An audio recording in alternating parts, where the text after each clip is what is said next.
Good evening, everyone. Now, if you'll recall that in my last video, S10E1, I concluded with a question.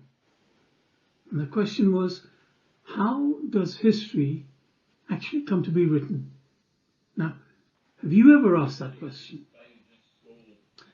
Well, I must admit, I never had that question even cross my mind until a brother in Russian explained that in his opinion the book of Acts was a commissioned work, and that the book seemed to him to be, well, a report of a business trip that he, Luke, would have been commissioned to carry out. Now, if you go back to the last video and look at the comment section, you will find a comment by our brother Vitaly in Russian and of course translated into English. Now, just hit the newest link button and you will find his really perceptive comment about Luke's commissioning by Theophilus. And the video link is, as I put it up there. Now, that observation by Vitaly pointed me in a direction I have never looked into before, and hence the conclusion I reached in the last video. So, in this new series, and in its first episode, I would like to set the scene which my research has led me as a result of that. But before that, may I just make sure we're still on the same page, and really by way of a reminder, you see, this channel has always operated on two fundamental principles that Jesus himself set forth, and we find them in Matthew chapter 13. The first, Matthew 13 and verse 44. The kingdom of heaven is like a treasure hidden in a field. When a man found it, he hid it again, and in his joy he went and sold all he had and bought that field. And the second principle, Matthew 13, 37 and 38, reads this way. So he, Jesus, replied, the one who sows the good seed is the Son of Man. The field is the world, and the good seed represents the sons of the kingdom. Therefore, my research has never really been limited to either the Bible canon documents or any Greek-Roman documents. See, the world encompassed more than the Greco-Roman world, which really had so little focus on the apostles of Jesus, the ones whom he actually appointed. So the early history of the work that has been passed down to us is mainly that which is set down in the book of Acts by Luke. And of course, it is the history of the Acts of Paul mainly, instead of the Acts of the apostles of Jesus. So let's try and understand why. Why is it like this? Okay, here we go.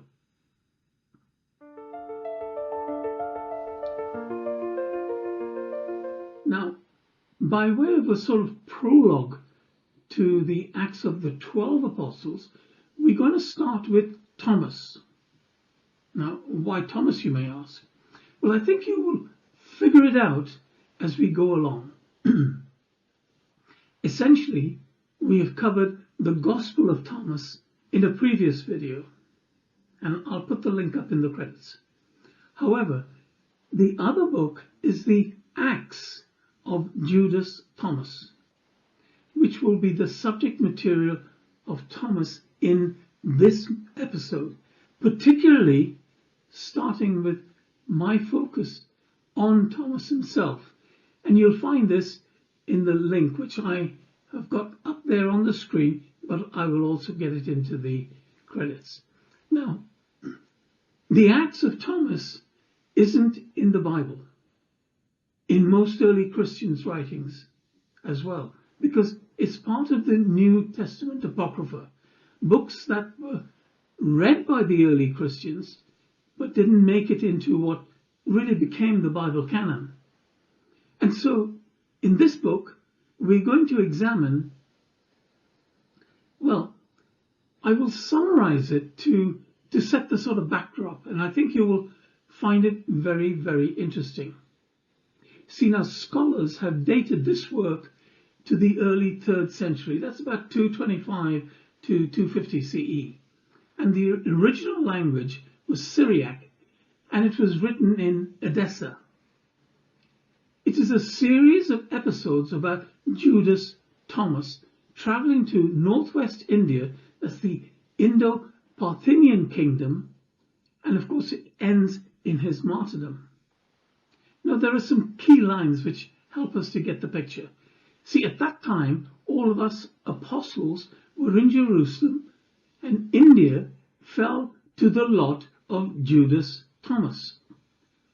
He refused to go to India, and so Jesus had him sold to a merchant, and he finished up in India and in the court of King Gondophares. Now, who was this king? Well, it turns out he did actually exist, because archaeologists have found minted coins in his name and have found that he reigned between 21 and 47 AD, CE, if you like. He was not part of the Roman Empire.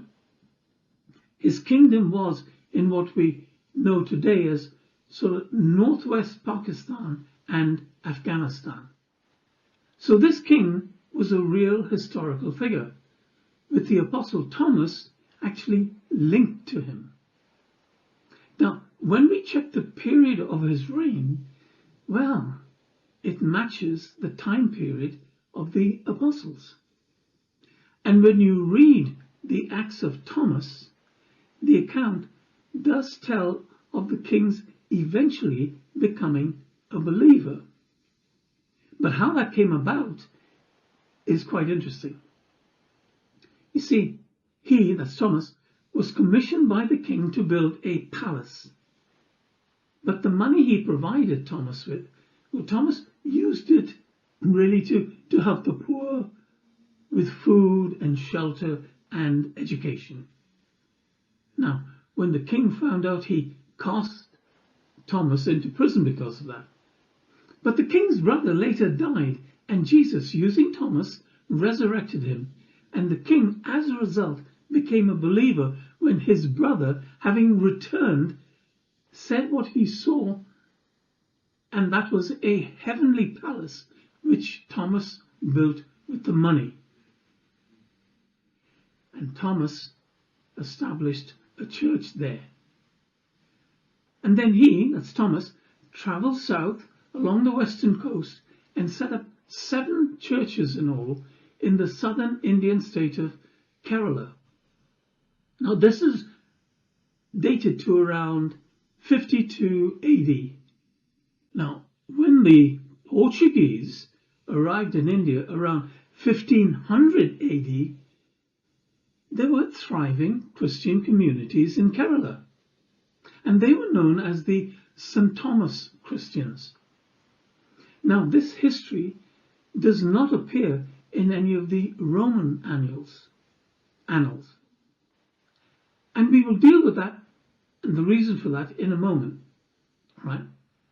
But the point is that the Acts of Thomas does have historical links, and we see this in the evidence of the thriving congregations when the Portuguese arrived 1500 years later.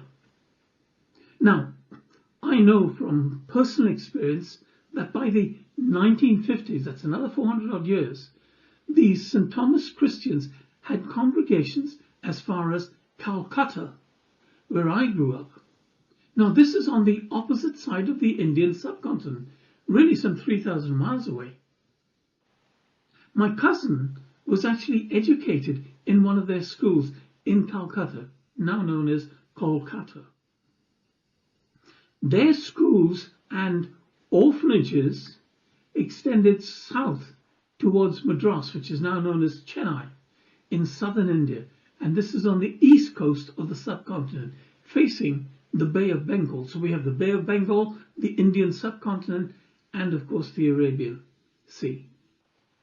Now, this is what James 1 verse 27 says, "Pure and undefiled religion before our God and Father is this, to care for orphans and widows in their distress, and to keep oneself from being polluted by the world." Notice the connection between Thomas's work and James's direction. So the question is, why do we not know about this history? Well, a couple of things to keep in mind.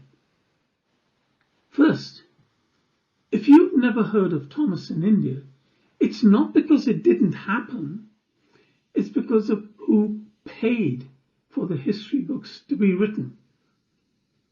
And then secondly, Luke had a patronage from Theophilus, and his job was to show that the movement, the Christian movement, was in fact legitimate and not a threat to the Roman administration. And of course, it therefore made it into the heart of the empire, and so it ended in Rome itself. Now, the Thomas churches had patronage from local Indian kings like Gondophares, and later from their own community. Now, their job was to keep the faith alive. So they did not bother to write to Rome. They were not part of the Roman Empire. They wrote for Kerala state. So just on the basis of alone, neither either Luke's or Thomas's is more true than the others. However, one had the copying industry of the Roman Empire behind it. The other really had to survive colonizations and 1,500 years really without a PR department, if you like. Now, there was a third point. The Roman archives stored only documents in Greek and Latin. See, Rome had libraries, archives, and paid historians, and a massive copying industry. See, parchment was also very expensive. So if a Roman patron didn't think it mattered, well, no one copied a document. For example, there are some 10 books on Julius Caesar's Gallic Wars. However, there are virtually no contemporary accounts of what was happening in India, in West Africa, or the Southeast Asia. All these things happening at the same time, even though Romans were actually trading in these places.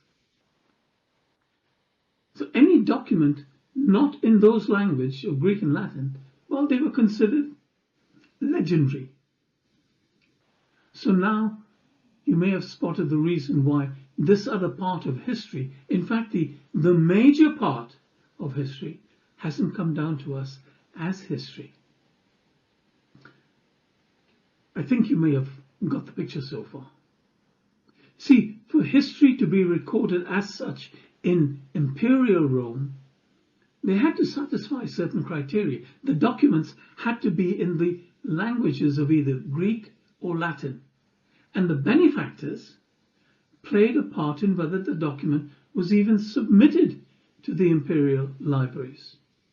And any document which even hinted support of the rebellious Jews, well, it was a real problem, especially after AD 70, and the rebellion then. Now, what was the language of the apostles? Well, they were Galileans. Aramaic and Hebrew was their mother tongue. For those who out of Syria, it would have been Syriac. So, unless translated into Greek, what would the chances of their documents that would have been classed as history? Well, I think you can work that one out, can't you? Now, there is something else that we can check out, though, and that is the early church tradition now. Because this is where most of these sort of worldwide stories come from. The church fathers really were trying hard to remember where each apostle went. And so in the next episode, I will provide a list of these church traditions because they aren't all in the Bible. They come from apocryphal Acts. And church memory, well, we have to read them with some caution. The caution we have applied elsewhere in our studies. So just to expand a little on the languages the apostle used, we could add Coptic and Ethiopic sort of context. They were spoken languages. Paul's churches wrote letters and kept up archives. The actual communities of the 12 apostles, well, they didn't, or their writings were labelled apocryphal. But there is a model that we can look to, for which we found in Acts chapter 2 and verse 42. They devoted themselves to the apostles' teachings and to the fellowship, to the breaking of bread and to prayer. See, that is spirit, community and preaching. Not the sort of big city lecture hall of the synagogues that the model that Paul himself used. So in the next episode, we will examine where the rest of the apostles were assigned. And we're going to find that in Series 10, the new series, 10, Episode 2, the Acts of the Apostles of Jesus. Where were they assigned? So, let's recap. Now, this channel has always operated on two fundamental principles that Jesus himself set forth, and we find them in Matthew chapter 13, Matthew 13:44, and Matthew 13:37 and 38, which we've already covered in the opening part of this episode. Now, there are some key lines to just keep in mind. And one of them is that at that time, all of us apostles were in Jerusalem, and India fell to the lot of Judas Thomas. Now, he refused to go to India, so Jesus had him sold to a merchant. And he finished up in India and in the court of King Gondophares. Now, archaeologists have found these minted coins in his name, and they discovered that he reigned between 21 and 47 AD. The king eventually becoming a believer. But how that came about is quite interesting. See, Thomas was commissioned by the king to build a palace. But the money provided, well, Thomas used it to help the poor with food and shelter and education. And when the king found out, well, he was furious. He cast Thomas into prison. However, the king's brother later died, and Jesus, using Thomas, resurrected him. And the king, as a result, well, he became a believer when his brother, having returned, said he saw the heavenly palace Thomas had built with the money that the king had given him. And the king became a believer and established a church there. Now, Thomas then traveled south along the sort of western coast and set up 7 churches in all in the southern Indian state of Kerala. Now, this is dated to around 52 AD. When the Portuguese arrived in India around 1500 AD, there were thriving Christian communities in Kerala, and they were known as the St. Thomas Christians. Now, this history does not appear in the Roman annals. James chapter 1 and verse 27 says this: "Pure and undefiled religion before our God and Father is this, to care for orphans and widows in their distress, and to keep oneself from being polluted by the world." Note the connection between Thomas's work on the one hand and James's direction on the other. So, why do we not know about this history? Well, a couple of things to keep in mind. First, if you have never heard of Thomas in India, it's not because it didn't happen. It's because of those who paid for the history books to be written.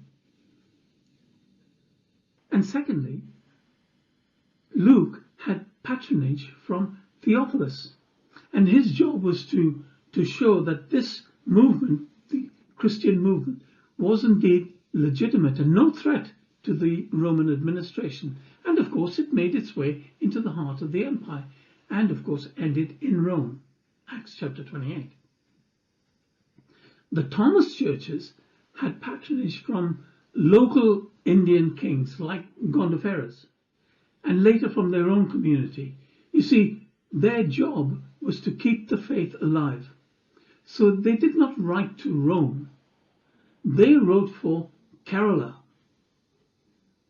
However, one had the copying industry of the whole Roman Empire behind it, and the other had to survive invasions, colonizations, and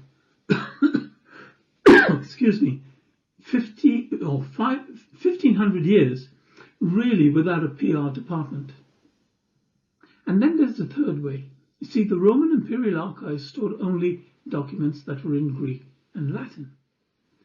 Rome had libraries, archives, and paid historians, and a massive copying industry. And parchment was, in fact, expensive, so money was involved to a large extent. So if a Roman patron, didn't think a document mattered, well, no one copied it. For example, there are over 10 books of Julius Caesar's Gallic Wars. However, there are virtually no contemporary accounts of what was happening in India, the West Africa, Southeast Asia, and all of this happening at the same time, even though the Romans were trading in those very places. So any document not in Greek or Latin really was considered legendary. So, have we now spotted the reason why this other part of history, in fact, the major part of early Christian history, hasn't come down to us as history? Well, I'm sure you've got the picture. See, for history to be recorded as such in Imperial Rome, the documents had to be in the languages of either Greek or Latin. And the benefactors played a part in determining whether the document was even submitted to these imperial libraries.